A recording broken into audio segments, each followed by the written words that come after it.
అందరికీ నమస్కారం ఫ్రెండ్స్, ఎలా ఉన్నారు? అందరూ బాగున్నారు కదా? నేనైతే బాగున్నాను. మీరు ఎలా ఉన్నారో కామెంట్స్లో తెలియచేయండి. వ్లాగ్స్ అనేది పెట్టలేదు సరిగా, అంటే కొంచెం బిజీగా ఉండి కొంచెం డిస్టర్బెన్స్గా ఉండి కూడా నేను వ్లాగ్ అనేది తీయలేదు.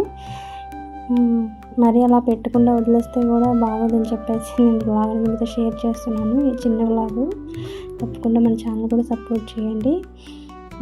అలాగే మీతో ఒక విషయం కూడా షేర్ చేసుకోవాలనుకుంటున్నాను. ఆ విషయం ఏంటనేది ఈ వ్లాగ్లో చెప్తాను. వీడియో అయితే ఎండింగ్ వరకు చూడండి. ఇది ఈవినింగ్ తీసిన క్లిప్ అండి.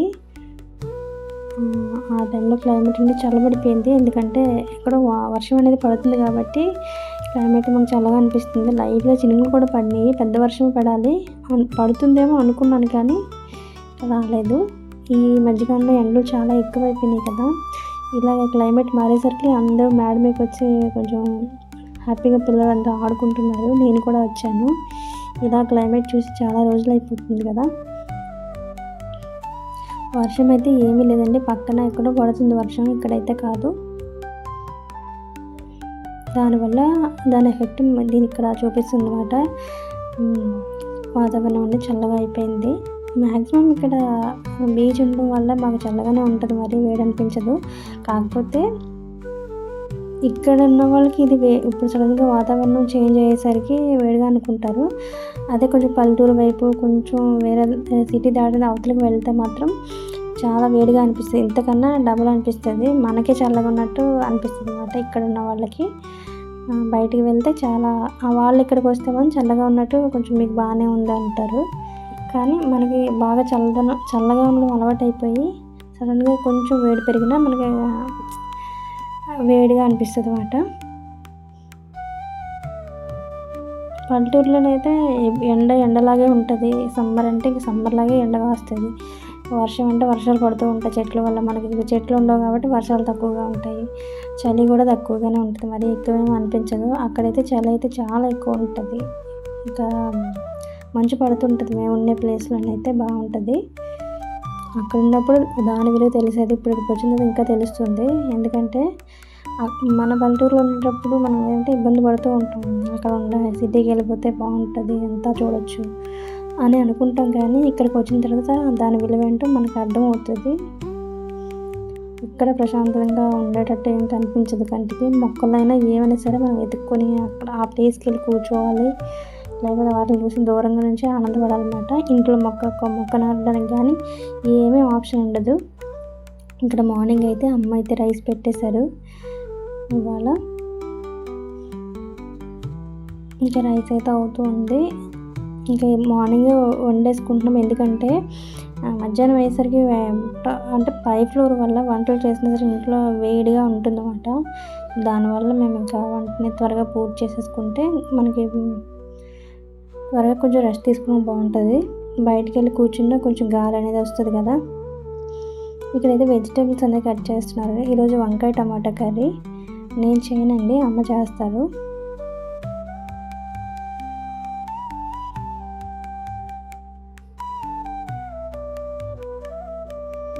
వెజిటేబుల్స్ అనేవి కట్ చేసేసుకుంటున్నాను. కొన్ని అలా ముక్కల్లా కట్ చేశాను, కొన్ని ఏమో ఇలా కట్ చేశాను. వంకాయలు అయితే చాలా ఫ్రెష్గా అనిపిస్తున్నాయి, అందుకే అలా చేశాను. గుత్తి వంకాయ ఎలా చేయమని చెప్పేసి అమ్మకి చెప్పాను అన్నమాట. ఇలా మామూలు ముక్కలు కట్ చేస్తే అదొక టేస్ట్లా ఉంటుంది, ఇలా పెద్దగా కట్ చేసి తింటే ఇదొక టేస్ట్ ఇలా తినాలనిపిస్తుంది అండి. అదేంటో కానీ మీకు కూడా అంతేనా? నేనైతే ఇలాగే తినడానికి ఇష్టపడతాను. కాకపోతే కొంచెం చూసుకొని కట్ చేసుకోవాలి, మంచి లేతగా ఉన్న కాయలు వంకాయలు తీసుకోవాలి, లేకపోతే పురుగులు ఉంటాయి, జాగ్రత్తగా చూసుకోవాలి. అదే భయం వేస్తుంది. టమాటా, ఆనియన్స్, పచ్చిమిర్చి అండ్ వెల్లుల్లి ఇవన్నీ కట్ చేసి ఇంకా అమ్మకి ఇచ్చేస్తే మిగతా వర్క్ నేను చూసుకోవచ్చు, ఇంట్లో పని అనేది నేను చేయొచ్చు.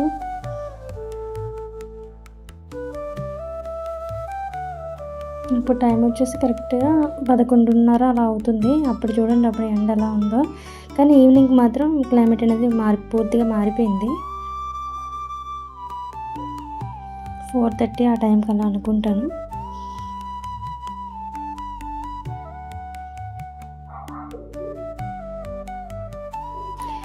ఎవరైనా సరే అండి, ఈ రోజుల్లో ఏ రోజులైనా సరే ఒక మనిషి మనం ఒక్కరిగానే పుడతాము, ఒక్కరిగానే వెళ్తాం కాబట్టి మనకంటూ మనం ఒక గుర్తింపు ఉండేటట్టుగా వెళ్తేనే ఈ రోజుల్లో మనం బ్రతకగలం. ఎవరైనా మనకు వాల్యూ ఇస్తారు. ఫైనాన్షియల్గా వీక్ అయితే మాత్రం ఒక ఏజ్ వచ్చిన తర్వాత కానీ ఫైనాన్షియల్గా లేకపోతే మాత్రం చాలా ప్రాబ్లమ్స్ ఎదుర్కోవాల్సి ఉంటుంది. వాళ్ళు అంటున్నారని కాదు కానీ మనం కూడా ఎదుర్కోవాల్సి ఉంటుంది. కాబట్టి ఎవరైనా సరే ముందుగా ఫైనాన్షియల్గా సెటిల్ అవ్వండి, అప్పుడు మనకి బాగుంటుంది.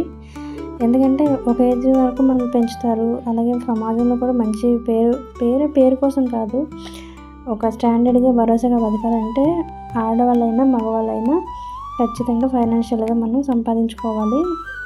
అలాగని చెప్పేసి ఇష్టాసారం కాదు, మంచిగానే సంపాదించుకుంటే అది మనకు నిలబడుతుంది. లేకపోతే మాత్రం కష్టం.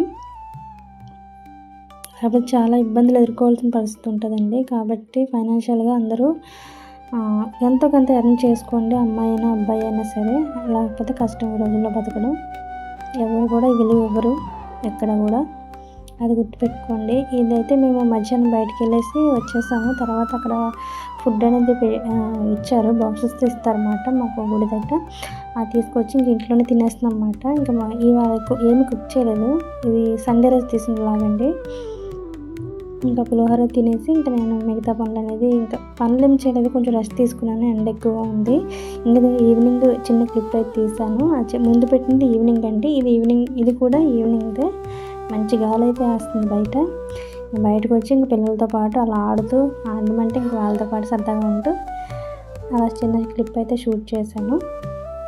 మరొకసారి చెప్తున్నానండి, అందరూ ఫైనాన్షియల్గా స్టేబుల్గా ఉంటేనే ఈరోజు మనకు గౌరవం అనేది ఉంటుంది, లేకపోతే ఉండదు. అలాగే ఫ్రెండ్స్, ఈ వ్లాగ్ నచ్చితే ఒక లైక్ అయితే ఇవ్వండి, మన ఛానల్ కూడా సబ్స్క్రైబ్ చేసుకోండి. మళ్ళీ కలుద్దాం రేపు వ్లాగ్లో. థ్యాంక్ యూ అండి, thank you for watching. Bye.